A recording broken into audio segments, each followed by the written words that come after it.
Good morning, good afternoon, and good evening, everyone. Thank you for joining us on this panel discussion on climate disclosure today. We have an excellent panel this afternoon and a lot of ground to cover. So I'm going to move fairly quickly into the discussion, but I would first of all like to name check our panelists who will be well known to all of you. Starting in alphabetical order with Magnus, who is CEO of Alecta, an occupational pension provider in Sweden. Then moving on to Governor Klaas, who is president of the DNB, the Dutch central bank, and also vice chair of the Financial Stability Board. And then Emilie Mazzacurati, who is global head of climate solutions at Moody's. And then Lucrezia Reichlin, who is both professor of economics at the London Business School and also a trustee of the International Financial Reporting Standards Foundation. So a bit of a mouthful there. So moving into the discussion, so risk assessment is at the heart of managing the effective transition to a net zero world. And to do this, we need effective disclosure, which is an essential building block of developing this important data. So since the creation of the FSB's task force on climate related financial disclosures in 2015, we've seen significant interest in this area, and a lot of momentum is developing at the moment. Earlier today, we saw Mark Carney call for the COP26 conference to be pressing for mandatory TCFD disclosure. So in the panel today, we'll look at what we can expect in terms of the efforts in the coming years to lead towards greater harmonization of disclosure and what it means to have effective and decision useful disclosure. We have some of the driving forces of this change on this panel today, so it's going to be a really interesting discussion. And I'm keen that we have an interactive discussion. So just to remind the audience that on your top left-hand corner, you have a Q&A facility. So please do click on that and ask us some questions that we'll come back to later on. So we're going to jump right in. So to set the scene and as a baseline for discussion, I'd like to ask the panelists what assessment you make of the current disclosure practices and frameworks and how these are being used. I'd hand over first to Klaas, who will be able to give us a really great kind of global view of where we are. Thank you, Joe, for this introduction, and thank you also for your invitation here to speak today. So let me start a bit by setting the scene and describing the international efforts on setting common minimum standards for climate-related disclosures. Adequate climate-related financial disclosures are evidently an essential part of the transition to net zero. After all, they feed into better market pricing of climate risks and better investor decision-making. They are important also for a wide range of stakeholders, including credit rating agencies, financial authorities, and the wider public. Now, in this light, the Financial Stability Board, in short FSB, established the Task Force on Climate-Related Financial Disclosures, the TCFD, already back in 2015, to develop industry-led recommendations for voluntary climate disclosures. I think the TCFD work has gained enormous traction over the years, but it has now been reaching the limits of what can be achieved through a purely voluntary private sector initiative, and the time has now come to take it to the next level. Therefore, the FSB very much welcomes the initiative of the IFRS Foundation, with important support also from IOSCO. The initiative aims to develop international sustainability reporting standards quickly, with an initial focus on climate through the further development of a prototype that is built on the TCFD recommendations. At the same time, we are very cognizant of the fact that we need to deal with regional differences and that we need to have the flexibility to develop greater ambition over time. Therefore, the FSB also welcomes the IFRS aim for what is called a so-called building block approach. And in this approach, a joint baseline will be set, but jurisdictions will also have the flexibility to top up. And that will, for instance, leave room for the EU to have a broader ESG scope and to focus on double materiality rather than single materiality. And I would emphasize here that the IFRS would set the global minimum standard, but this would in no way prevent individual jurisdictions from going further or going faster if they wished to do so, as part of a race to the top where they also should not be blamed for unleveling the playing field. Regional and national efforts are also proceeding quickly, and therefore it is important to bridge the period that IFRS reporting standards are being developed.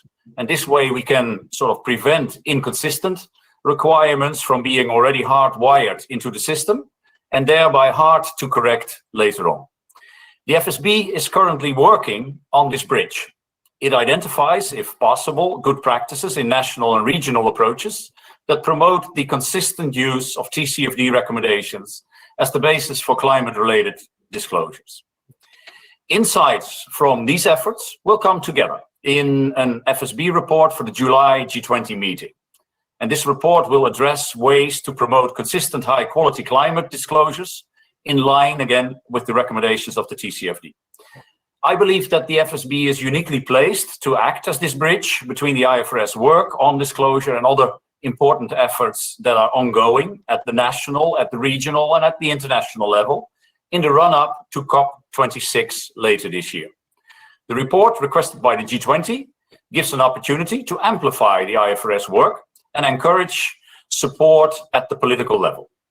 I can come back to the FSB's broader work on climate risk after hearing from the other panelists on this important topic of climate-related disclosures and data. So let me stop here, Joe. Thank you, Klaas. That's a really great scene setter for the discussion we're going to have. So now, Lucrezia, I think you're going to give us some more background on the work that you're doing at the IFRS as one of the trustees that is leading this work to create the Sustainability Standards Board.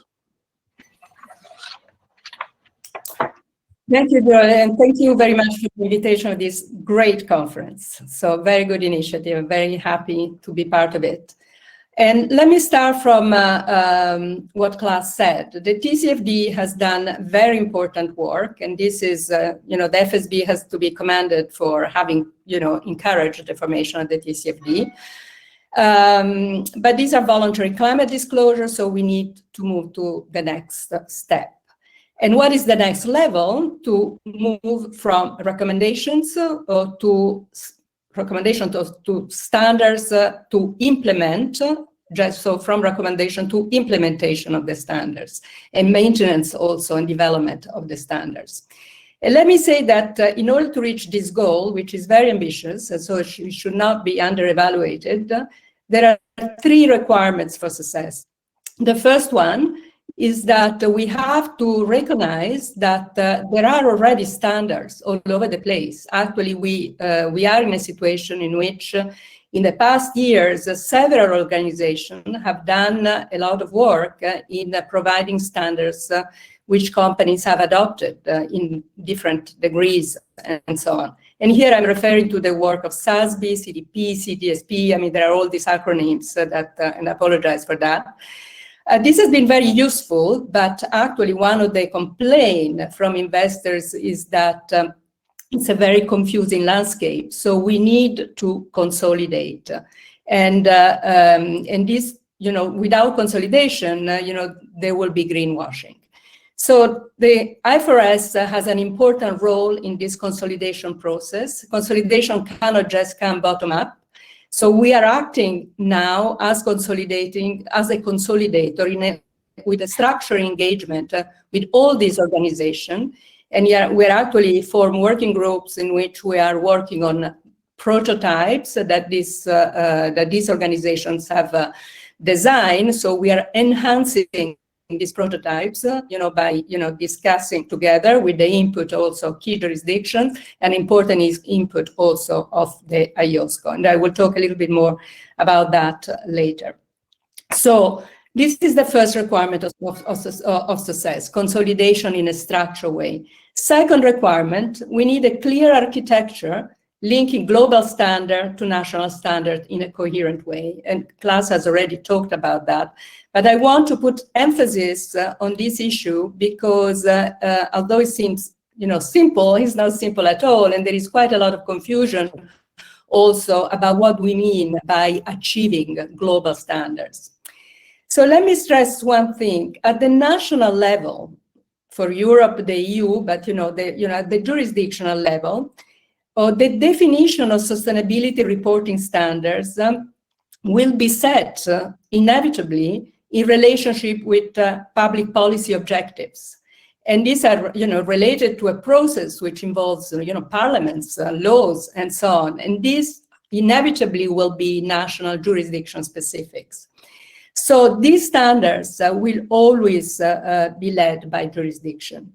And therefore, it will be inevitable to have different level of ambitions across jurisdictions and, some heterogeneity across countries. It is impossible to achieve the same sustainability standards everywhere, at least, not for a long, long time. However, capital markets and climate change, are global. Capital markets are global, and climate change is a global problem. For this reason, we need a common baseline, and a common baseline at the global level. And this can be provided by standards for sustainability-related financial disclosure, which are based on the financial impact of sustainability matters on companies' cash flow over time. So this is our concept of the baseline.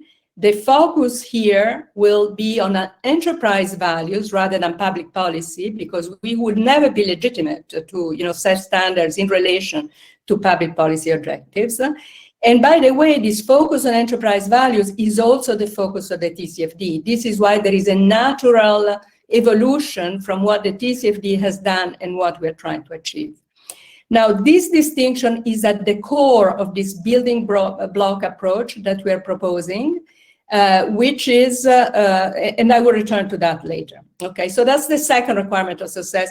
The third requirement of success is credible governance.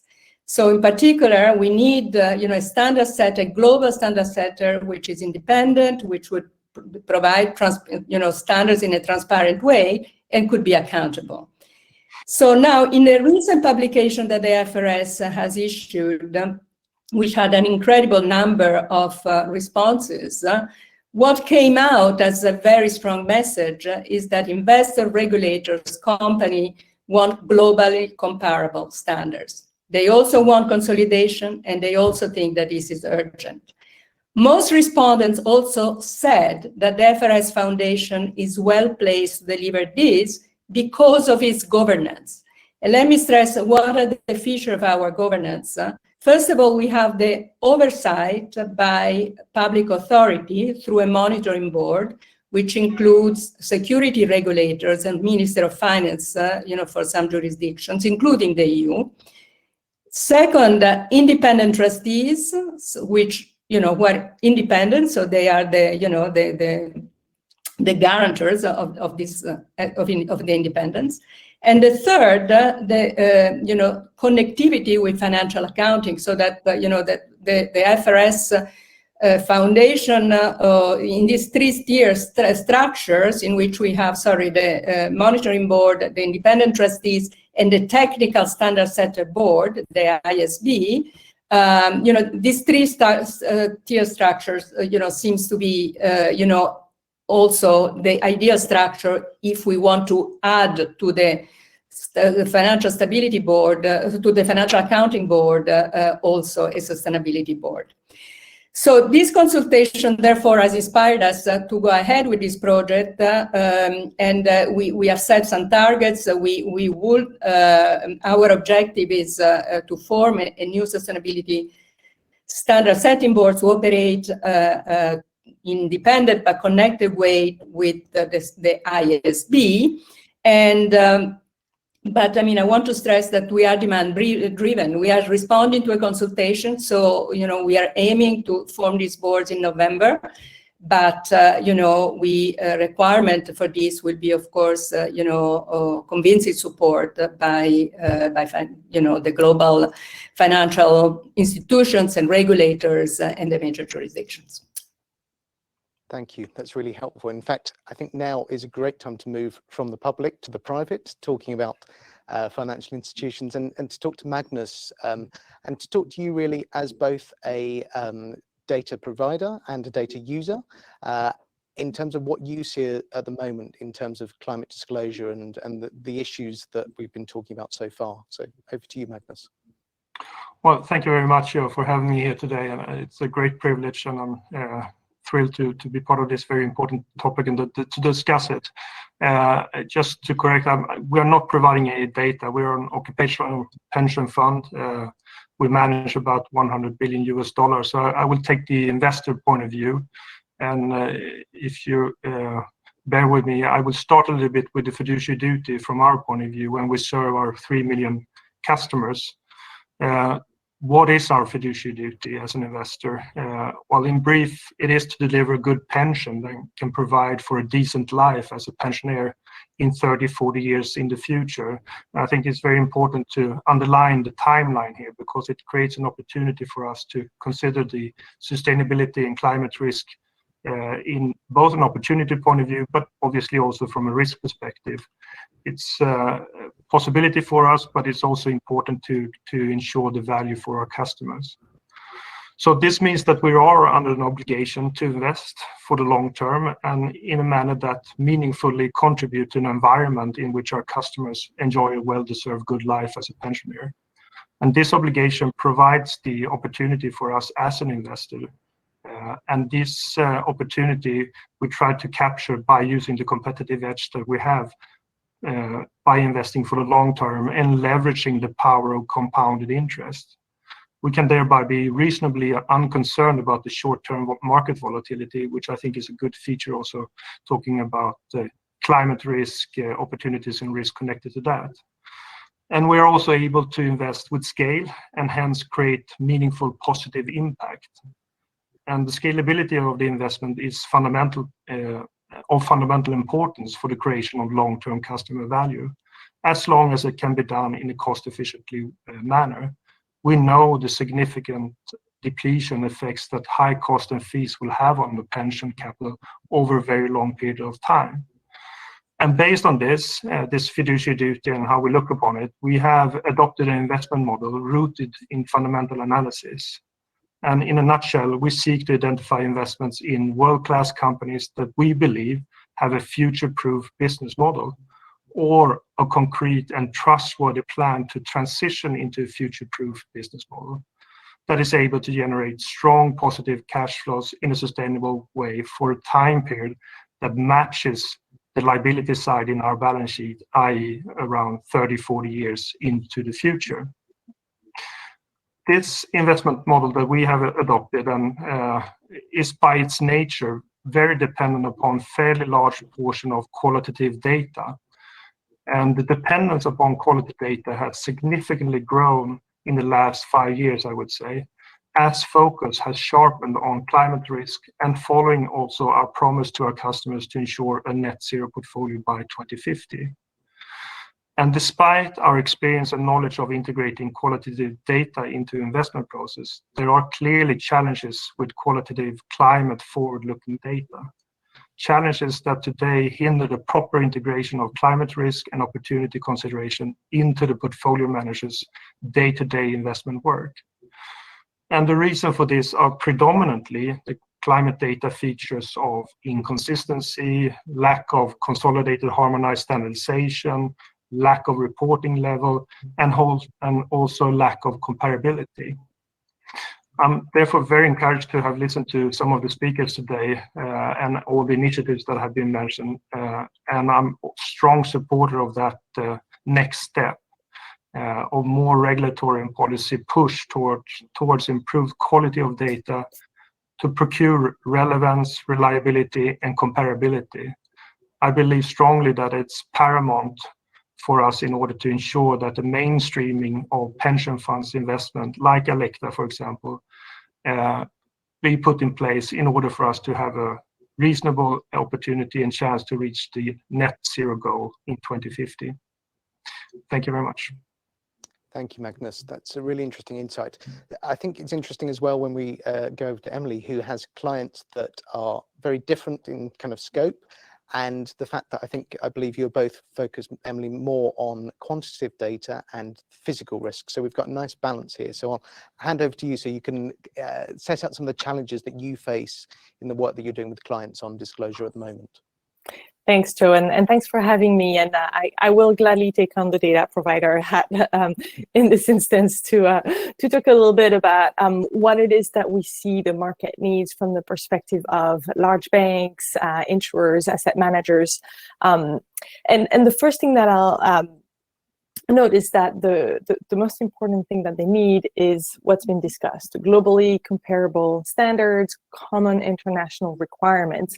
If you think of banks or asset managers with large diversified global portfolios, if there isn't a common set of ways to report risk and opportunities related to climate change, there is no way the asset managers and the banks themselves could fulfill their own disclosure requirements if they cannot aggregate the data from what they see in their own portfolio. And so that speaks to standards and also to comparable, consistent quantitative metrics. We're talking about banks that may be looking at portfolios of corporate loans with thousands, dozens of thousands, hundreds of thousands of clients. Now, all of them may not be subject to the same reporting requirements. There's a lot of SMEs, but similarly for asset managers, the ability to aggregate and have this view of what the risk looks like from a portfolio standpoint is really important.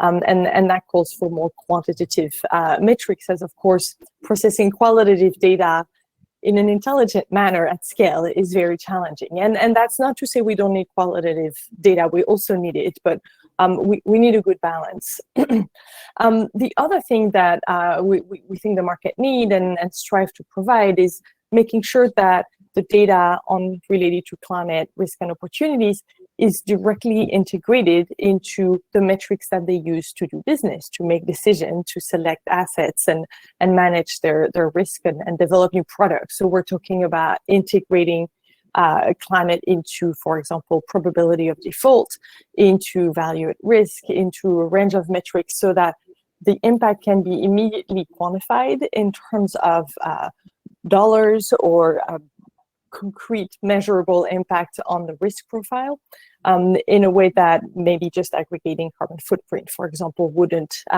give to the entity. And there's strong data and models for transition. I think we know there's also still a lot of work ahead to continue to get better understanding scope 3 emissions. I think the needs are going to be evolving on the market as more and more companies and financial institutions take on net zero investments. The need for greater transparency on how that's going to be achieved is going to be evolving. And so I think that's an important feature of whatever international standard we put in place. And to Lucrezia's point, the governance is really critical because we need those standards to be alive and to continue to evolve with the market.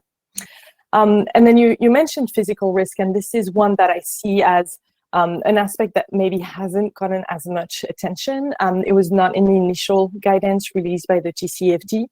And that potentially leaves a lot of unidentified, unquantified risk in portfolios, which worries me. I think there's a common understanding at this point that the physical impacts of climate change is not a long-term, not just a long-term thing. We're already starting to see those impacts on portfolios, and the lack of disclosures on how these are affecting corporation is a problem. And one of the issue here is a lot of impacts on corporation at the facility level, for example, may not raise to the level of financial materiality at this time, but those same impacts with greater intensity and frequency could become material.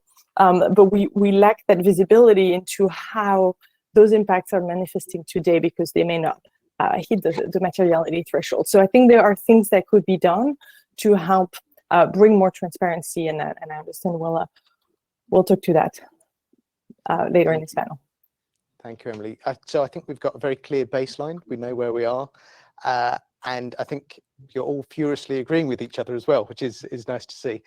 I guess the next question is, what's the next step, and how do we maintain momentum and start the reforms that are needed? So perhaps if we go over to Klaas to talk about what you think.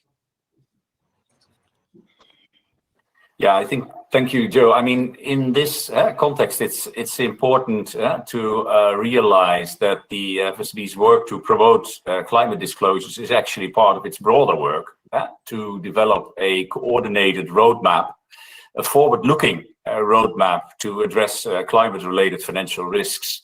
And all this work will then feed into the G20 meeting in July. Now, what this roadmap will do is it will try to leverage on the work that is currently being carried out by standard-setting bodies like Basel Committee, IOSCO, etc., and other international organizations, the NGFS, the IMF, the BIS.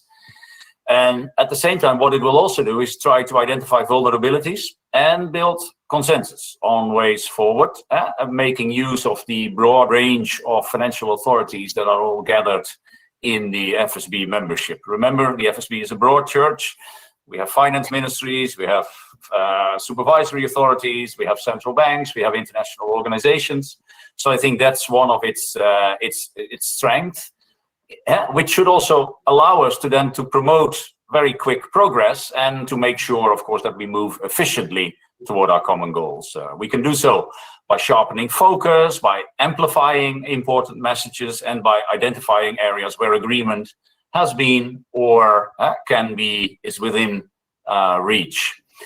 The FSB's climate roadmap will cover 4 areas. Well, the first, what we already discussed, is disclosure, and there I think the immediate steps are clearest. It includes the work that I described on this rapid development of IFRS global reporting standards, the need to promote consistent national and regional initiatives, important in the meantime to bridge the gap here, but it will also have to include the important stage of implementation of standards, which is often being overlooked, where a lot of devil is in the detail, but I think that should also be recognized here. Second area is data. It's clear that the NGFS and the FSB are among those that have work underway to identify data gaps. That work will need to be built upon with actions to fill the identified data gaps, and that is necessary to more effectively monitor micro and macro financial risks. Here, also in July, the FSB will publish a report on data availability and data gaps for monitoring financial stability risks, and this roadmap will then act as impetus for filling in these identified data gaps, and it will also help the further development of forward-looking metrics, because if there is one thing we need in this area is, of course, that we need to have a sufficiently forward-looking approach. Third element is vulnerabilities analysis. For the FSB, we should consider developing a global monitoring framework for climate-related financial stability risks, as well as work on future scenario analyses. We should ensure that the climate risk framework is also fully integrated into the surveillance framework for global financial stability risks that we already have. And this roadmap, once again, will then cover work on surveillance at the sectoral, but also at the national level. Fourth area is regulatory and supervisory practices and tools. We will need these to set out in one place the work being done in individual sectors and to promote consistent and effective approaches across sectors. It will also set out the plans for assisting in capacity building, for instance, from the IMF and the World Bank.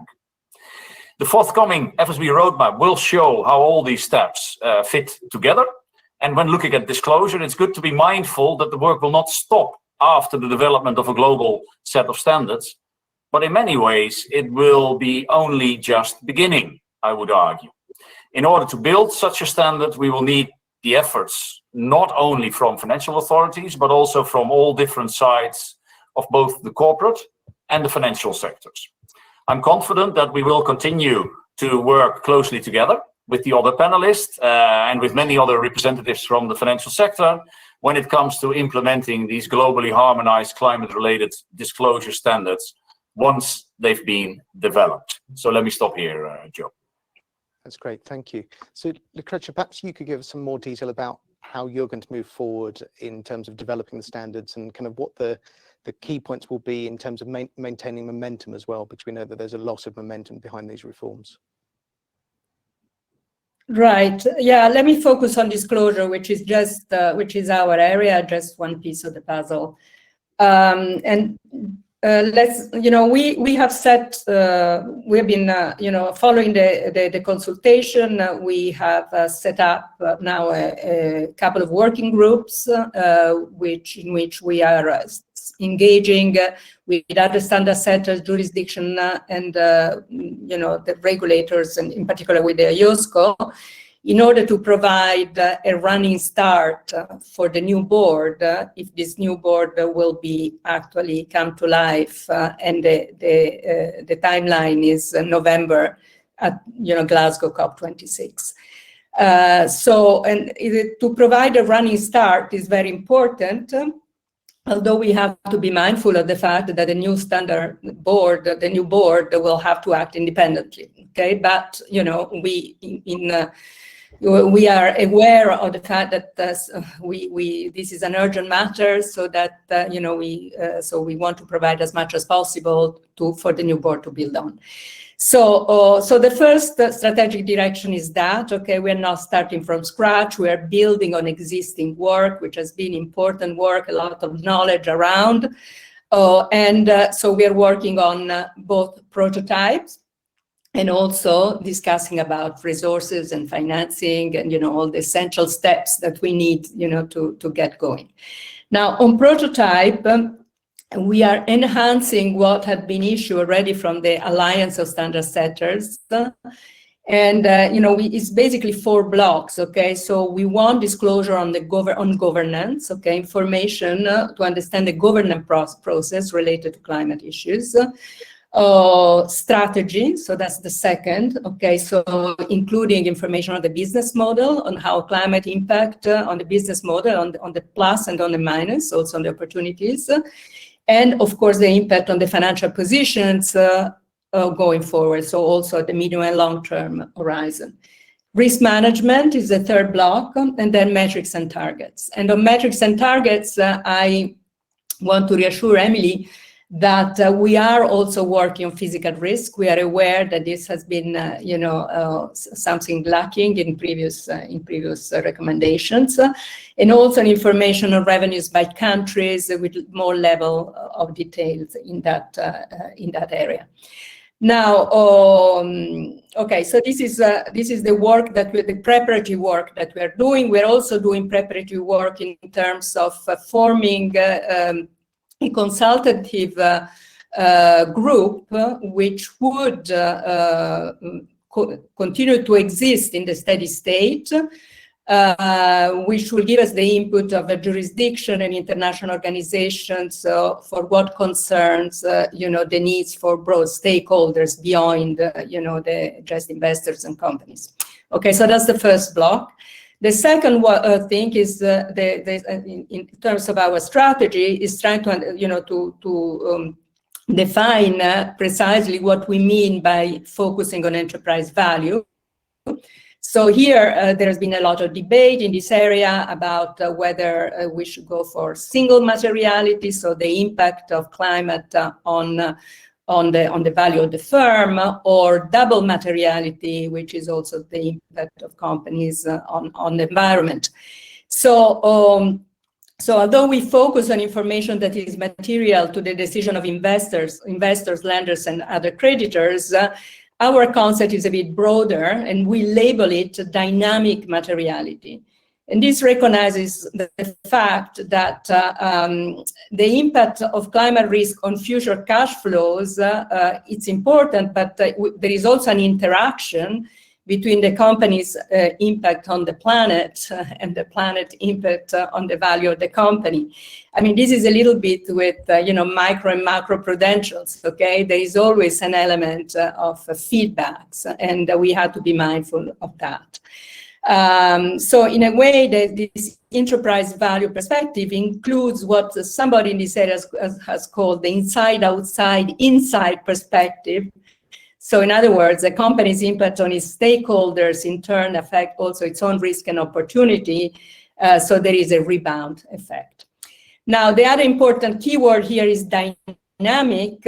And here it has to be recognized that ESG investing has grown over time, and and actually the preferences of investors are shifting. Although in finance we think that preferences are fixed, actually, in this area preferences have been moving, and so that whatever is relevant for investor is actually a moving target. It's something that is influenced by public policy, and and so in that sense, we call this a dynamic materiality perspective, and we think that the connection, there is a large overlap between dynamic materiality and double materiality, although the two concepts are slightly different, because the double materiality respond also to public policy objective, which is what I try to explain in the first round. Yeah. The third thing is this building block that I have already mentioned. Now, so the idea is this global baseline, which will be the standard setters could be the FRS, okay, if this process gets a support. So that's in terms of issuing the standards, but also be mindful here that there could be different models of integrating these global standards into the domestic standard setting process. And this is very important, okay? And we have the experience also for financial account where, there are a variety of models of integration. And some of these models also imply, local consultations, consultation at the national level. And then on top of this, okay, there is this jurisdiction specifics, responding to stakeholders, to public policy objectives, and so on. But the important thing here is the congruence, is the nested nature of the the global versus the jurisdiction specific.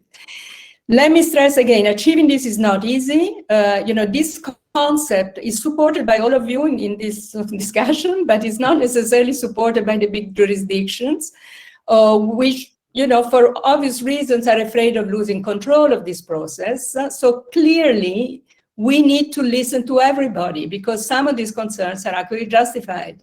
And, but we have to be mindful that the objective, I think, is shared by everybody, which is to achieve, to avoid fragmentation, to avoid this kind of nightmare that both Magnus and Emilie referred to, which, global companies, get bombarded by different standards which do not talk to each other. We'll never have standardization, but we have to have congruence, and this is important. So, we think that this could be done by a global standard setters with this kind of top up and in a governance which is legitimate, etc., as I explained. I don't believe that this is possible with a looser form of coordination, which some advocate. But, this will have to be a consensual process. So let's see where we get to. Again, I think that governance is the key. We have the experience of the financial accounting, the FRS in the financial accounting, which, our standards have been adopted by 144 jurisdictions via a mechanism which was actually a global standard setter organization, okay? So this seems to me that is a model which can be adopted also in the area of sustainability. The other model is, for example, the US model with the gap standards for financial accounts and trying to see if everybody follows. It hasn't been that successful, okay? So most countries adopt the IFRS, they don't adopt gap. So I think this is food for thought, okay? So that, but of course there are many ways to achieve, possibly many ways to achieve the common goal. Obviously, we support very much this idea of the building block. So what are we doing now? We are engaging with jurisdiction, through these different working groups. The input of IOSCO is obviously very important, representing the security regulators around the world. And, in terms of timeline, we want to, announce the board in November, and we will be ready to go already from January. We have already advertised the position for the chair and the vice chair if you want to apply. Okay, The post is out. Thank you. And I think you're actually setting a new standard in terms of the time to start up an international governance body. I fear many people will have to follow your timelines in future. So far, we've had lots of agreement. I'd like to maybe test this a bit and hand over to Emilie and talk about kind of practically what you want to see in terms of disclosure. And I think it's probably building on what you said earlier in terms of the issues that you face at the moment. So over to you, Emilie. Thanks, Joe. I'm not sure if I'm going to hit the bid in terms of disagreement here. I find the work that's happening really inspiring, and I'm glad that we've made so much progress and that we have a path forward that will help us address a lot of those issues. I brought my wish list in terms of physical risk and resilience and the type of indicators and metrics that might be considered in this process, and maybe also a couple of thoughts and recommendations that go beyond accounting and disclosure, strictly speaking. So I'll start by saying to look at physical risk and resilience, but to understand exposure to the physical impacts of climate change, one needs to understand where things are located. Geographic location is really the primary driver of exposure. And so there are simple things, and Lucrezia referred to some of them, simple things that can be done that will help bring more transparency in helping investors understand where companies operate, where they do business, where are their key facilities located, where do they derive meaningful revenues from. Currently, there's some information about that, but it's very uneven, and that limits the ability to provide really robust analysis in terms of what the exposure is. I also mentioned the lack of data on current impacts of extreme weather events, for example, on financial performance at the facility level or for a firm, because they may not hit the materiality threshold, but as they become over time, the increasing frequency intensity might push those over. And the lack of visibility in historical data in the current size of those events hampers the ability to calibrate models and really understand what that curve might look like in terms of cost. So for modelers, risk management firms like Moody's, this is something that we think would help bring transparency to the market. Of course, we'd like to hear from companies themselves how they anticipate what kind of risk they project for their facilities, and have some of those data be shared as part of the disclosures. And then supporting Magnus's statement earlier, qualitative discussion of how an entity is investing in adaptation and resilience, included, how much is invested into green or engineering based retrofitting, into early warning preparedness, what kind of insurance approach strategy a firm takes. And it doesn't all have to be very detailed. We're not asking for every detail of insurance contract, but understanding the overall framework that a firm uses to manage those risks, I think, is important. So those are just a food for thought. I want to expand a little bit, going, I think, beyond what is within the realm of disclosures or accounting, but thinking a little bit about what are some of the other hurdles and how can we better improve our collective understanding of physical risk and resilience. One of the big gaps that we have is a good understanding, again, of current cost of changes in weather and extreme weather events, also at the macroeconomic level.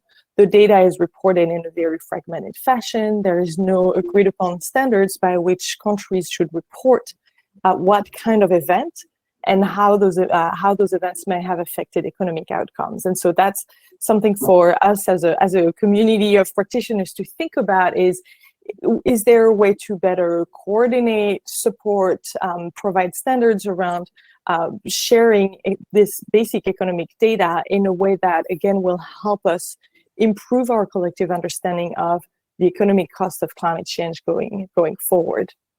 And then last but not least, what we need to do a lot more research and effort towards is understanding what makes a company resilient, what makes a city or country resilient, what kind of adaptation investments really pay off.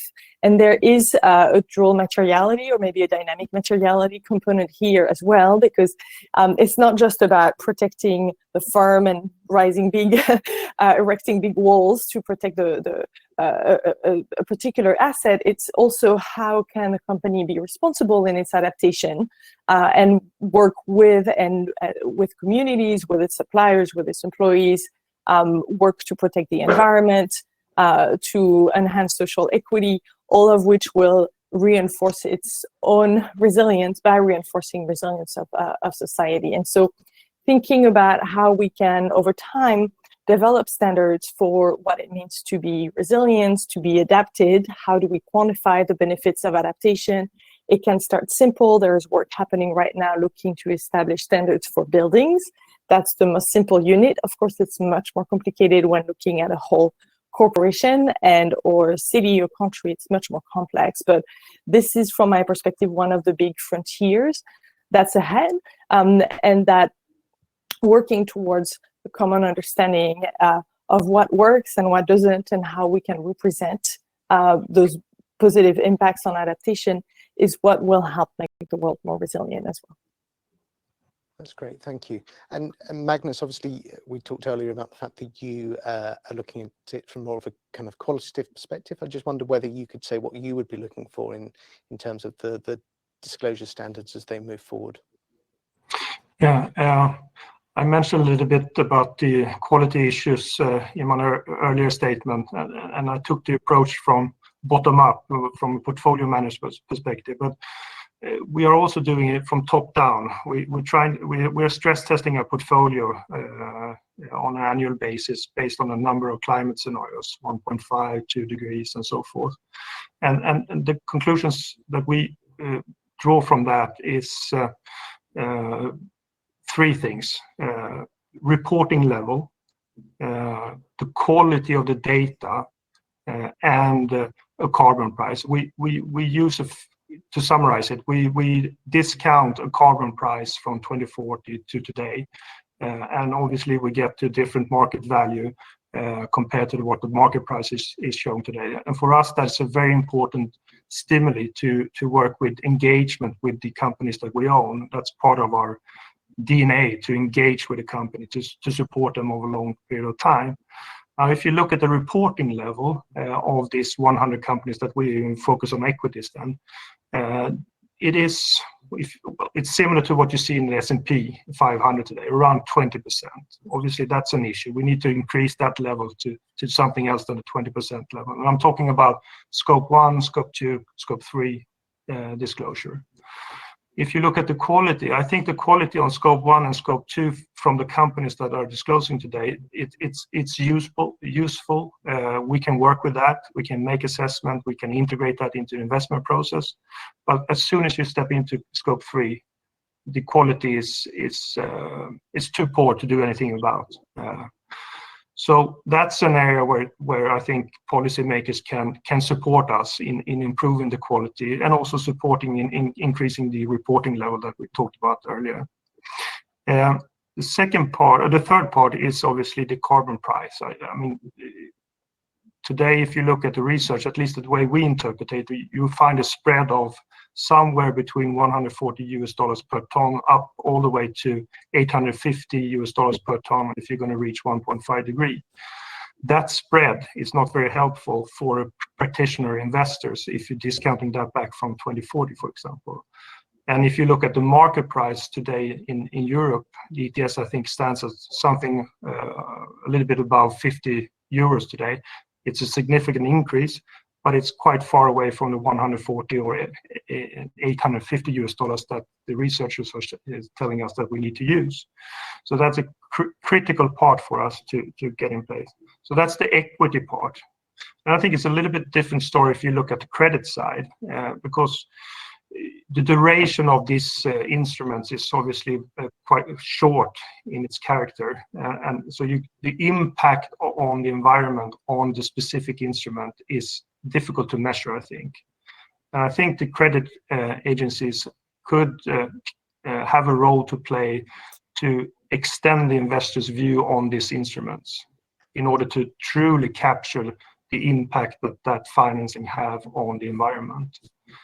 The third part, the third asset class that I think it's very important, and the reason why it's very important is that most pension funds, like Alecta, will have to hold quite substantial part in government bonds in its portfolio. I think the European level is, well, it's close to 50% of total portfolio, and that would remain for a foreseeable future given the regulatory environment we operate into. Now, I think the governments that issue government bonds could step up a little bit. I think Lucrezia mentioned this, to describe to the investor community what are the proceeds to be used to, what is the plan to transition this country into a sustainable country and reach the net zero goal.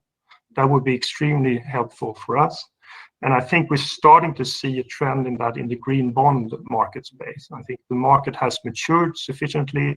It's grown in its size. So the next demand from the investors would be, we will need to see real impact reporting. We will need to see more details on what impact the proceeds are creating if we're going to be interested in investing in those type of instruments. So, I mean, I'm not trying to be too negative. Clearly, we can do a lot as an investor, and we should continue to work despite the challenges with the data. We can today work from bottom up and support the portfolio managers to truly internalize this and integrate it into the investment process and the decision making. And we can push and set the tone from the top by working with stress testing and showing the impact that these scenarios will have. Thank you. That's great. Thank you, Magnus. And I guess, I mean, all of this is building up to, the disclosure is building up to effective risk analysis. So I just would ask Emilie, in terms of kind of what analysis do you want to do but can't do at the moment because you don't have the right disclosure, and how quickly do you think you could get to that, and how decision useful would that be?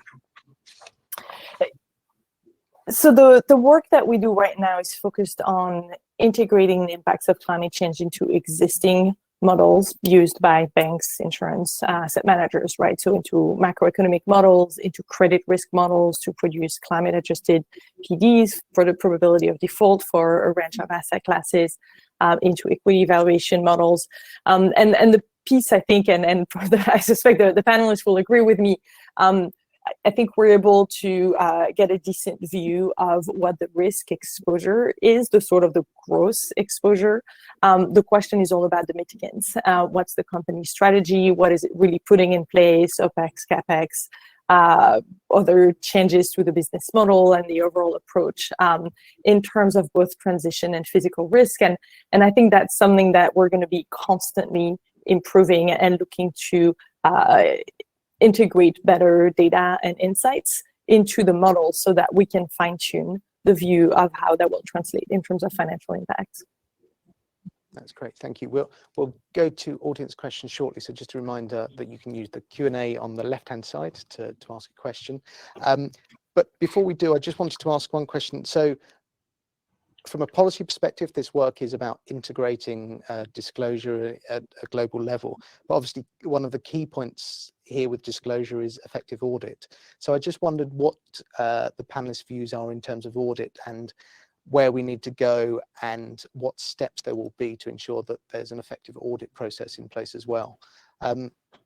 Klaas, would you like to take a stab at that? Yeah, thank you, Joe. I mean, it's pretty clear that I already mentioned that after these climate-related disclosure standards would be finalized, then of course, the work is absolutely not done. We need to continuously update them, but it is also important that we arrive at the important stage of implementation, which means that a number of specific actions will then need to be taken in order to help build confidence, and that confidence actually needs to be built even before we move to the stage of auditing. I think that national and regional accounting standard setters should adopt these standards at the local level. Secondly, securities regulators should incorporate these standards into listing and offering requirements. And thirdly, I think that financial regulators' actions, including also potentially covering companies that are not publicly listed, And then also steps may include also possible industry-specific requirements for certain types of financial institutions and certain types of non-financial companies.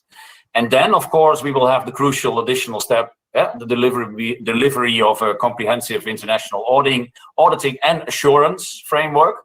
But I would add, as appropriate for sustainability disclosures. And I emphasize the word as appropriate because not all sustainability disclosure may require the same level of assurance. For instance, financial disclosures may require a higher audit standard than some other types of disclosures, and that's clearly something that needs to be further examined. But whether or not the exact audit requirements are the same, it will still be important that some degree of third-party assurance exists. Exact steps here are still to be defined, and we will need to consult with bodies like the International Auditing and Assurance Standards Board, IOSCO, to discuss the roles that they will have to play. But this is all part of this implementation stage, of which I already remarked that it will clearly offer its own set of challenges as well. That's great. Anyone else from the panel, Lucrezia, or? Yeah,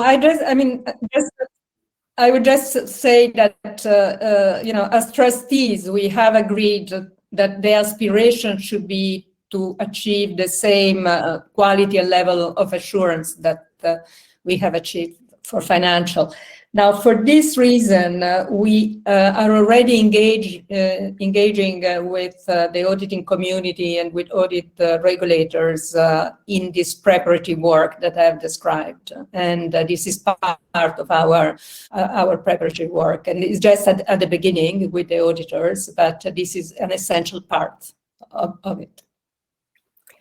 I'll jump in briefly to say we're also supportive of assurance. It's been certainly something that's been criticized against sustainability reporting and disclosures in the past is the lack of assurance, and to Lucrezia and Klaas's point, very much needed to confirm that we reach a certain level of quality and reliability. And I will note one thing is there's a little bit of debate in the climate data practitioners community around how to use climate models, what's the right way to interpret scientific data with regard to impacts, financial impacts. And I think that assurance can also help address some of those issues in making sure that the way those risk assessments are derived incorporate and leverage best practices from a scientific standpoint and using peer-reviewed methodologies. That's great, thank you. And Magnus, from an investor's perspective, what kind of do you want to see in terms of the assurance process? I'll just echo what Emilie said. Some sort of insurance will be very important from an investor point of view, and how that practically is done and achieved. I don't have any good ideas on here now. I also think it's important to have some insurance from the issuer point of view, actually, because we're talking about forward-looking data to a large extent and the disclosure of them. And I think that there's some hesitance among some issues to do that today, anyway, for the reasons of competition, disclosing to competitors, sensitive information, but also from a legal exposure point of view, being a publicly listed companies and so forth. So I think insurance could mitigate that concern a little bit from the issue point of view, which I think is valuable in this context. Thank you, that's interesting. So actually, Magnus, I want to pick up on a point that you raised earlier about carbon pricing as well, and I think you were talking about the importance of this for you and understanding kind of where carbon pricing is. And I'm just wondering whether this will end up in the IFRS standards. Is this going to be a kind of key dynamic, or is it going to be kind of broader and kind of more generic than going into the specifics of carbon pricing? Which is probably for Lucrezia, but I'm just interested as well in Magnus's views on this as well. Well, I didn't see it as an IFRS or financial reporting point, but I think, we see a very strong value from the issues that are shadow reporting on this carbon price today. I think also the initiatives or the discussion have been held within the European Union about carbon border tax is encouraging. But maybe mostly I'm encouraged to see the development in the marketplace today on the ETS side. I think if we can have that impetus increase over time, then we will have, a more long-term powerful incentive and impetus for internalizing the externalities. Thank you. That's helpful. And we actually have a couple of questions that have come in. So I'll group these questions up, and then you can choose how you'd like to take them. So we have one actually from one of your colleagues, Helen Ray from the London Business School, who says, what are the right metrics to pick the best practices for the application of TCFD, or more generally for reporting by corporations on climate risk so far? So a metrics-based question, and we also have a metrics session tomorrow as well for people that want to tune into that. And then probably one more directed at Emilie. Which entities should collect and harmonize data from firms, and what's your view on the status of how this is happening at the moment? So should we start on the one on metrics, kind of what metrics should be used and how we should move forward on metrics? So I don't know, maybe Magnus or Emilie, you want to start on that, and then we'll talk to the others. Sure. I'm happy to jump in. Generally speaking, we're big proponents of using the same metrics as much as we can, right? So climate is an exacerbator of a number of known risks, and those risks are managed through a set of existing metrics and models and systems, whether they be market risk, valuation risk, liquidity risk, right, credit risk. And so to the extent possible, expressing those in terms of the metrics that are currently used for decision making is the best way to guarantee the sound integration of climate into decision making. Now, that's easier said than done, and to do that, you also need transparency on the underlying metrics, so the more simple accounting metrics around greenhouse gas emissions, exposure to certain hazards, and a quantitative translation of how a corporate strategy investment in mitigants against physical transition risk will then affect the outcomes in terms of reducing the overall level of risk. Thank you. Magnus, any thoughts on that? Yeah, two comments on that. I think I'm really focused on, scope 1, scope 2, scope 3 data. That will take us a very long way. So metric, if I can call that metrics, those 3 categories. And then I hope that we will see a development on the taxonomy side that will put the investor in a situation where the investor can analyze the turnover line of an issuer and assess what part of the turnover is eligible and compliant with the taxonomy. That would be an extremely powerful tool for an investor, and very important tool, and that will serve as a very strong basis for engagement with the issuers on how to transform and support transition into a future-proof business model. So those 2 comments I will make on the metrics. Thank you. That's helpful. So in fact, we have another question on scope 3. So this is probably one for you, Magnus. Somebody saying apparently very simply, but I know this isn't simple, what's needed for better reporting on scope 3? And I know whole days could be taken in terms of understanding what scope 3 is, but for you, Magnus, and I guess for you, Emilie, what would the steps be to give you effective scope 3 data that you could use? Well, the first step would be to have the issuers to report on it, to make an assessment of what is the emission.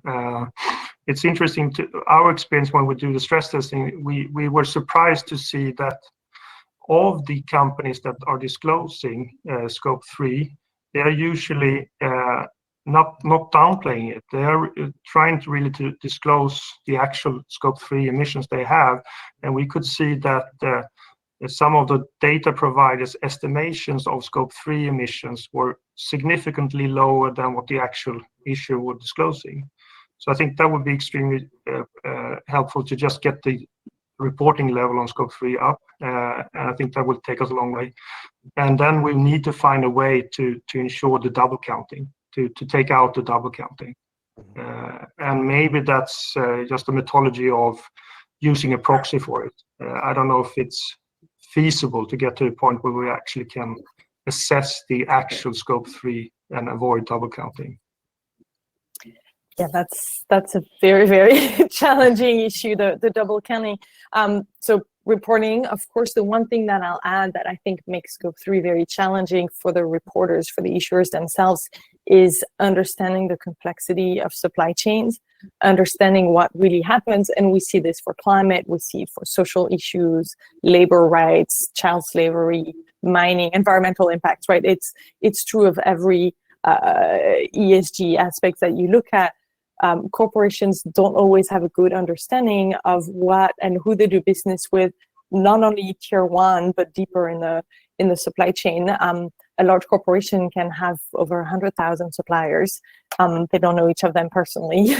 And so the work that corporates can do to focus on material suppliers, again, it doesn't have to be everyone, but focusing on some of the key commodities or goods or services that they depend on, the firms that they do most business with, and really trying to pull this thread. And I think this is where, as Magnus was noting, when companies do that very advanced work of looking at full life cycle analysis, we see that there's a lot of emissions embedded into the supply chain.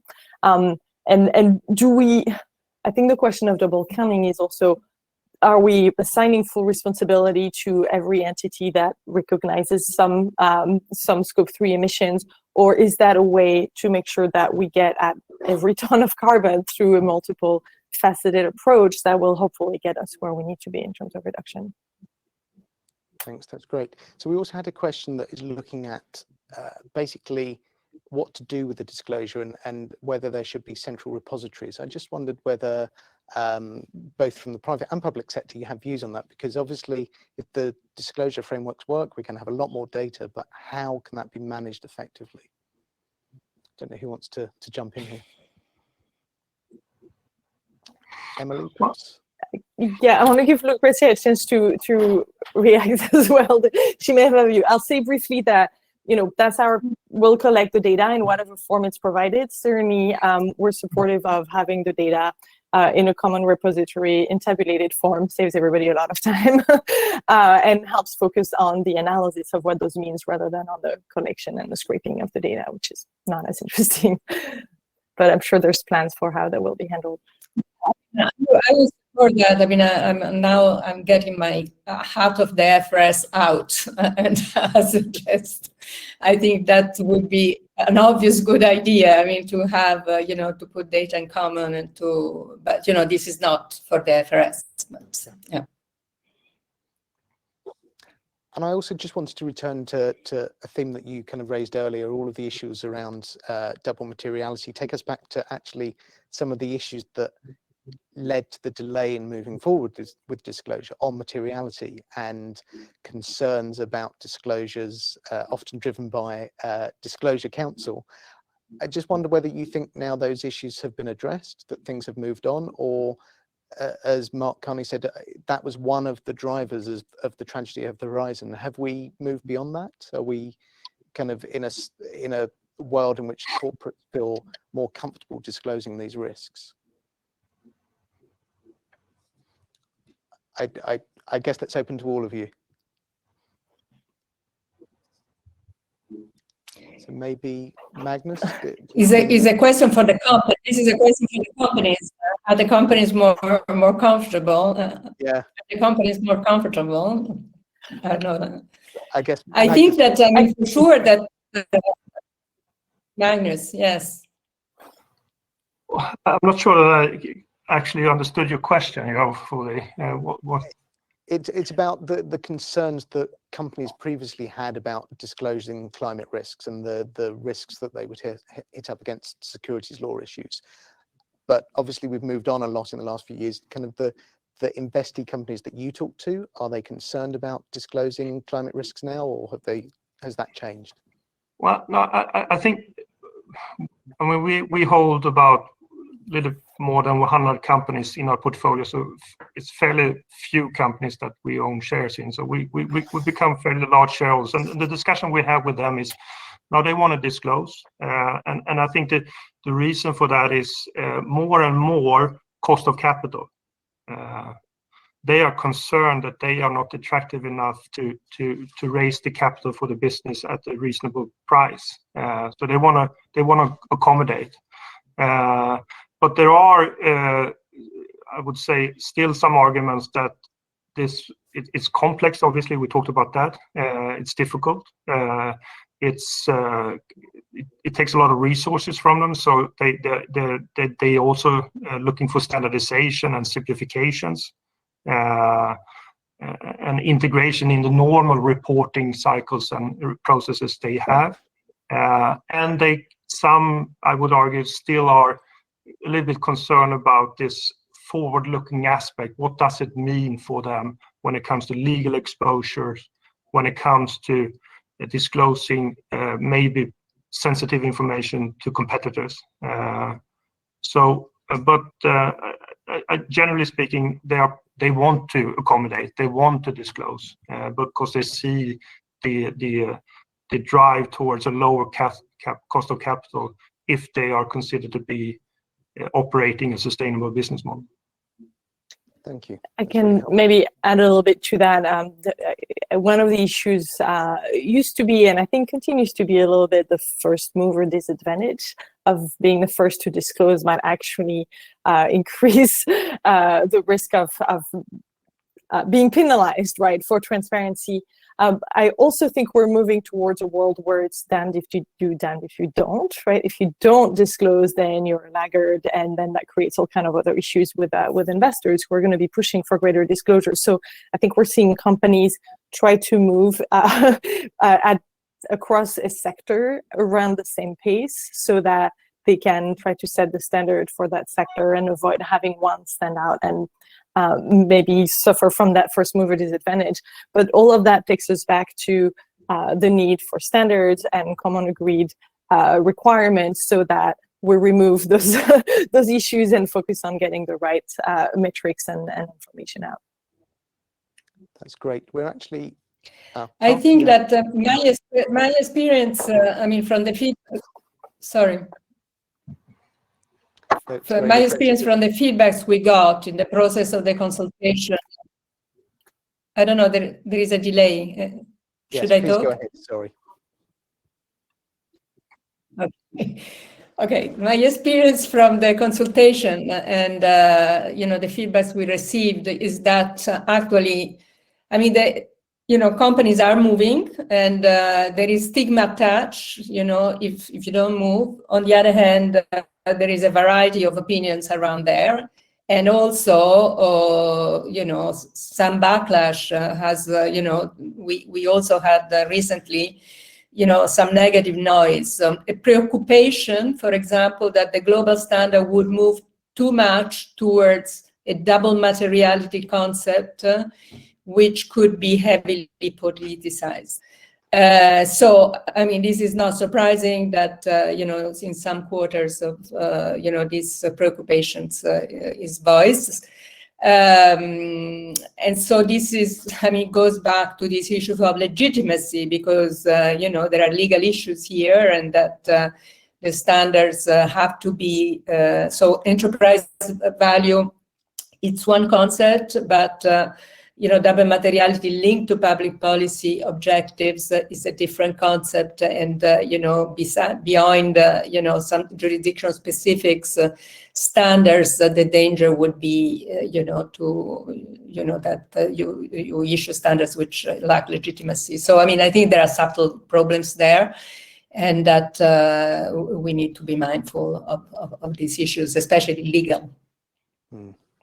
Thank you. That's really helpful. So we're actually approaching the end of the discussion. It's been a really interesting discussion, but before we finish, I just want to take the moderator's prerogative and ask you in one sentence to kind of set out what one action would be most kind of decisive and useful in this area. Shall we start with Klaas? Yeah, I can be, well, maybe more than one sentence, but my one sentence would be avoid fragmentation. In this, I mean, this is an area of an emerging risk. I know from earlier life how difficult it is to harmonize incumbent risks where different approaches are already out there. But I think it would really look bad on the international regulatory community if even for this emerging risk, we would not manage to get one global standard and rather have the unfortunate fragmentation. So that I think we should all take as a joint assignment. Thank you. And moving around my screen, Magnus. Well, I talked about the reporting level, and maybe this sentence is a little bit of a contradiction, but mandate disclosure, but make it simple for the issuers. And Emilie? Sure, I'll say leverage existing processes and systems. Don't reinvent the wheel where it doesn't have to be use the cocktail of existing reporting systems. That's great. And last but definitely not least, Lucrezia.